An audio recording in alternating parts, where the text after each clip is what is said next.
स्वागत है आप सभी का हमारे YouTube चैनल पर जिसका नाम है सौरभ क्लासेस। आज मैं एमए सेमेस्टर 1 के सब्जेक्ट कोड CC3 जो हमारा कंटेम्प्रेरी वर्ल्ड है उससे एक महत्वपूर्ण विषय 20वीं शताब्दी में हुए सामाजिक क्रांति को लेकर उपस्थित हुआ हूं। तो चलिए शुरू करते हैं। 20वीं शताब्दी का वैश्विक इतिहास सामाजिक क्रांतियों के लिए विख्यात है। इस दौर में अनेक युद्ध हुए जिससे मानवता शर्मसार हुई तथा मानवता के लिए गंभीर संकट पैदा किया। इस दौर में यूरोपीय देशों ने एशिया और अफ्रीका पर उपनिवेश कायम करके उनका भरपूर शोषण भी किया। इस कारण परंपरागत शासन व्यवस्था के विरुद्ध सामाजिक क्रांति के दौर की शुरुआत हुई। इन क्रांतियों के दौर में हम सबसे पहले एशियाई राष्ट्र चीन का लेते हैं। वर्ष 1911 में चीनी क्रांति संपन्न हुई। इस क्रांति के कारण चीन में निरंकुश प्रभुसत्ता का अंत हुआ। इस क्रांति का नेतृत्व डॉक्टर sun यat-sen ने किया था, किंतु यह क्रांति चीन की पुरानी परंपराओं एवं अवशेषों को नष्ट नहीं कर सकी। दरअसल sun यat-sen ने कुओमितांग दल का गठन मूल रूप से चीन को विदेशी प्रभुत्व से मुक्त करवाकर एक मजबूत लोकतंत्र की स्थापना के उद्देश्य से किया था। इसके अलावा भूमि सुधार कार्यक्रमों द्वारा कृषकों को जमींदारों के शोषण से मुक्त करवाना चाहते थे, परंतु शीघ्र ही कुओमितांग दल तथा साम्यवादियों के बीच मतभेद उत्पन्न हो गया। चीन में माओ के नेतृत्व में चीन की साम्यवादी दल ने एक लंबे युद्ध के पश्चात 1949 में देश की विस्तृत भूमि पर अपना नियंत्रण स्थापित किया। चीन ने औपनिवेश स्वतंत्रता हासिल करने के पश्चात माओ के नेतृत्व में सैद्धांतिक मार्क्सवाद के सिद्धांतों को अपनाया और चीन के पारंपरिक सांस्कृतिक तथ्यों को साथ सामंजस्य बैठाया। माओ ने विश्व की प्रथम संपूर्ण कृषक क्रांति का नेतृत्व किया। इस प्रकार चीन की साम्यवादी क्रांति लेनिन की रूसी क्रांति से भिन्न थी। रूसी क्रांति भी इस दौर की महत्वपूर्ण घटना रही। दरअसल साम्राज्यवादी महत्वाकांक्षा के कारण रूस के जार निकोलस द्वितीय ने रूस को विश्व युद्ध में ढकेल दिया, लेकिन रूस में श्रमिकों मजदूरों में भयंकर असंतोष ने रूस में 1917 की क्रांति संपन्न कर दी। इस क्रांति के फलस्वरूप रूस को स्वेच्छाचारी जार शासन से मुक्ति मिल गई। इस क्रांति में सर्वहारा वर्ग जो शोषित क्रांतिकारी एवं सुसंगठित वर्ग था शासन का कर्णधार बना। इस क्रांति के पश्चात निरंकुश शासन का अंत अवश्य हुआ, लेकिन लोकतंत्र की स्थापना का प्रयास नहीं किया गया, अपितु सामाजिक आर्थिक और व्यावसायिक क्षेत्रों में कुलीनों पूंजीपतियों और जमींदारों की शक्ति का अंत करके सर्वसाधारण मजदूर और किसान जनता की सत्ता स्थापित की गई। इस प्रकार रूस में समाजवाद की विचारधारा को विश्व में पहली बार मूर्त रूप मिला। यह एक ऐसी विचारधारा है जो एक नए समाज संस्कृति और सभ्यता को जन्म देती है। साम्यवादियों के अनुसार समाज की संपूर्ण सत्ता पर श्रमिकों का एकाधिकार होना चाहिए, क्योंकि श्रमिक ही वास्तव में राष्ट्रीय धन के उत्पादक होते हैं। इस युग में लगभग आधा यूरोप तथा पश्चिम एशिया को इस विचारधारा ने प्रभावित किया। वैश्विक इतिहास में 1914 से 19 का दौर प्रथम विश्व युद्ध का दौर रहा।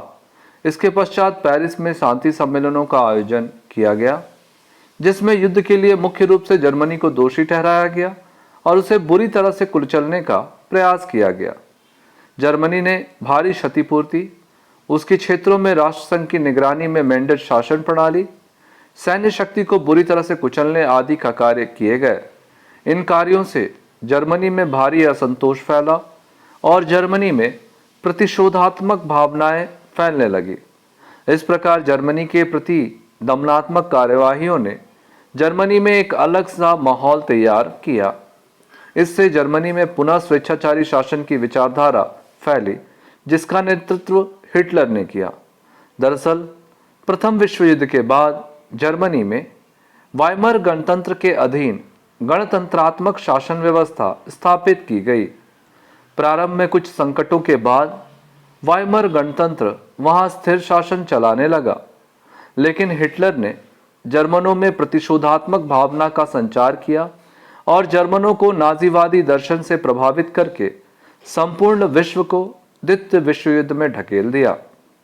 दूसरी ओर इटली असंतुष्ट राष्ट्रों की श्रेणी में आ गया। दरअसल प्रथम विश्व युद्ध के दौरान ब्रिटेन ने इटली को प्रादेशिक लाभ का आश्वासन देकर उसे अपने गुट में मिला लिया था, लेकिन प्रथम विश्व युद्ध के पश्चात इटली को कोई प्रादेशिक लाभ नहीं दिया गया, जिससे इटली में भयंकर असंतोष फैल गया। इस दौर में इटली में भी फांसीवादी विचारधारा फैलने लगी, जिसने मानवीय गतिविधियों पर पूर्ण नियंत्रण अपने हाथों में रखने का यत्न कर रहे थे। इस दौर में मुसोलिनी ने असंतोष का लाभ उठाकर फासिस्टवादी निरंकुश शासन प्रणाली को अपनाया। इस प्रकार यह दौर में चारों ओर असंतोष व्याप्त था, जिसने विश्व को द्वितीय विश्व युद्ध की ओर ढकेल दिया। द्वितीय विश्व युद्ध के पश्चात यूरोपीय प्रभुत्व समाप्त हो गया, जिसने निऔपनिवेशीकरण की प्रक्रिया प्रारंभ हुई, जिससे एशियाई एवं अफ्रीकी देशों से यूरोपीय प्रभुत्व समाप्त होने लगी। इस दौर में Bharat, Burma, Lanka, Malaysia, Malaya, Africa आदि देशों में स्वतंत्रता आंदोलन प्रारंभ हुए। इन आंदोलनों के कारण सभी देशों को स्वतंत्रता प्राप्त हुई। भारत में भी कई आंदोलन की श्रृंखला प्रारंभ हुई, जिससे भारत स्वतंत्र हुआ। इसके पश्चात गणतंत्र शासन की स्थापना हुई। इसके पश्चात वैश्विक राजनीति दो महाशक्तियों के में बट गई। पहली अमेरिका के नेतृत्व में पूंजीवादी थी, दूसरी सोवियत संघ के नेतृत्व में साम्यवादी थी। इन दोनों महाशक्तियों में शीत युद्ध आरंभ हो गया। इन शीत युद्धों के कारण पुनः वैश्विक शक्तियां अपने अपने प्रभाव को बढ़ाने लगी।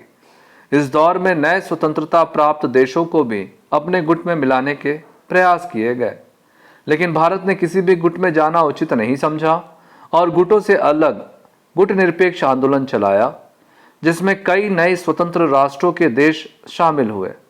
आगे चलकर सोवियत संघ के विघटन से शीत युद्ध समाप्त हो गया और वैश्विक राजनीति में अमेरिका इकलौता विश्व शक्ति के रूप में प्रतिष्ठित हुआ। निष्कर्ष में देखें, इस प्रकार उपरोक्त अध्ययनों से स्पष्ट है कि 20वीं सदी अनेक उतार चढ़ाव से भी रही है। जहां एक और 1911 की चीनी क्रांति तथा 1917 की रूसी क्रांति द्वारा स्वेच्छाचारी शासन का अंत हुआ, वहीं दूसरी ओर प्रथम विश्व युद्ध के पश्चात वैश्विक राजनीति फांसीवाद और नाजीवादी विचारधारा के कारण पुनः स्वेच्छाचारी शासन की ओर उन्मुक्त हुई और विश्व को द्वितीय विश्व युद्ध में ढकेल दिया, जिस कारण भयंकर जनसंहार एवं संपत्ति का नुकसान तो हुआ ही, लेकिन इसके पश्चात संपूर्ण विश्व में निऔपनिवेशीकरण प्रारंभ हुआ, जिससे अनेक देशों में स्वतंत्रता हासिल हुई और इसके पश्चात विश्व की राजनीति अमेरिका एवं रूस के हाथों में सिमटने लगी। आगे चलकर रूस के विघटन से संपूर्ण विश्व शक्ति अमेरिका के हाथों में चली गई। तो इस प्रकार से हमारा यह विषय यहीं समाप्त होता है। धन्यवाद।